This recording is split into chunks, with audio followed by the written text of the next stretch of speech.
Hi everyone, welcome back to my channel Nawaaz English. How are you? I hope you all are doing well.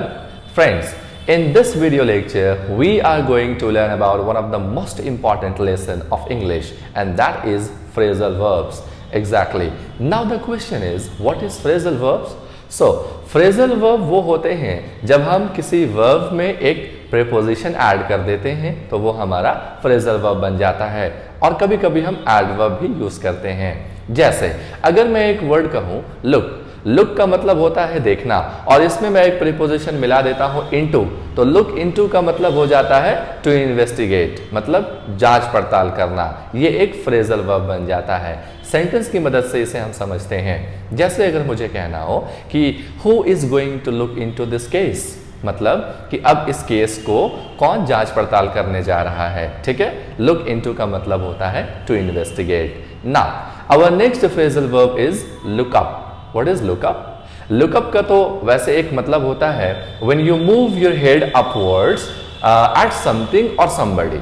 जब आप अपने sir को उठाते हो ऊपर की ओर, जब आप कुछ देखते हो या किसी की ओर देखते हो, तो वो हमारा look up कहलाता है। लेकिन इसका एक और मीनिंग होता है and that is to obtain something, मतलब किसी भी चीज की इंफॉर्मेशन निकालना, है ना, किसी भी चीज की जानकारी लेना, that is look up। जैसे अगर मुझे कहना हो can you please look up this formula in the book, मतलब कि क्या आप इस फॉर्मूले को इस बुक में ढूंढ सकते हो, इसकी इंफॉर्मेशन निकाल सकते हो, तो इसे हम लुक अप कहते हैं।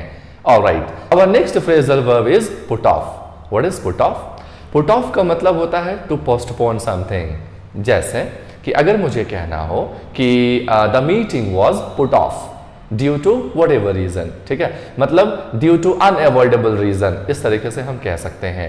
मतलब क्या हुआ कि मीटिंग को पुट ऑफ कर दिया गया, पोस्टपोन कर दिया गया, स्थगित कर दिया गया, उसके लिए हम पुट ऑफ का भी यूज कर सकते हैं। ये एक फ्रेजल वर्ब है। Alright, so our next phrasal verb is give up. Give up का मतलब आप लोगों को पता ही है। गिव अप का मतलब होता है हार मान जाना, to lose and to quit, छोड़ देना, हार मान जाना। अब आप उस काम को नहीं कर सकते हो, उसके लिए हम गिव अप का यूज करते हैं, और ये भी एक फ्रेजल वर्ब है।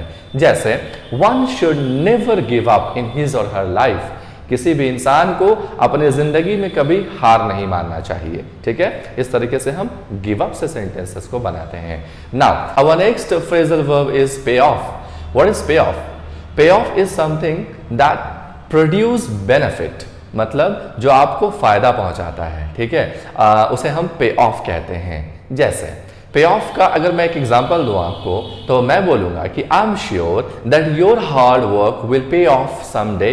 मतलब क्या होता है कि मैं श्योर हूं इस बात को लेकर, मैं निश्चित हूं कि आपकी जो कड़ी मेहनत है आज नहीं तो कल जरूर रंग लाएगा। पे ऑफ का मतलब होता है produce benefit. So our next phrasal verb is patch up. यार ये पैचअप बहुत आसान है एंड बहुत कॉमन भी है आप लोगों के बीच में, बट मैं एक सेंटेंस की मदद से इसे समझाना चाहूँगा। पैचअप का मतलब होता है टू मेक रिलेशनशिप्स और थिंग्स बेटर। आप किसी भी अपने रिलेशनशिप्स को बेहतर बना लेना, और किसी मतलब कि जो चीज़ उलझन में पड़ी हुई थी उसे सुलझा देना, उसके लिए हम पैचअप का यूज़ करते हैं। जैसे मैं अपने दोस्त के बगैर नहीं रहना चाहता हूँ, मेरा दोस्त बहुत अच्छा है। ये और बात है कि लड़ाई हो जाती है तो हम क्या करते हैं, पैचअप कर लेते हैं। जैसे मैं इसे इंग्लिश में कहूँगा, I don't want to live without my friend, I just want to patch up with him. मतलब कि मैं बस अब अपने दोस्त से पैचअप करना चाहता हूँ। तो इस पैचअप का मतलब टू मेक थिंग्स बेटर और relationships better. Now our next phrasal verb is look after. What is look after? Look after का मतलब होता है ध्यान रखना, ख्याल रखना, है ना, उसे हम लुक आफ्टर कहते हैं। जैसे अगर मुझे कहना हो कि मैं कुछ दिनों के लिए दिल्ली जा रहा हूँ, तो अब मेरे घर को कौन देखेगा, मेरे घर का कौन ख्याल रखेगा, उसके लिए हम लुक आफ्टर का यूज़ करते हैं। जैसे I am going to Delhi for 3 days, मैं 3 दिनों के लिए दिल्ली जा रहा हूँ। So I am a bit worried, तो मैं थोड़ा चिंतित हूँ, दैट कि who will look after my home, कि अब मेरे घर को कौन देखेगा। ठीक है, तो इस तरीके से हम लुक आफ्टर्स को सेंटेंस को बनाते हैं।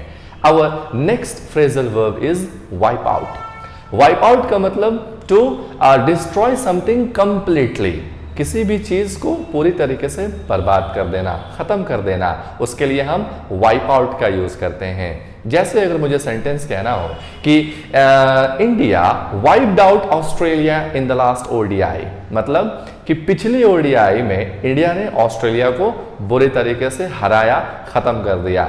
हम ऐसे सेंटेंसेस को बना सकते हैं वाइप आउट की मदद से। And now our next phrasal verb is get into. What is get into?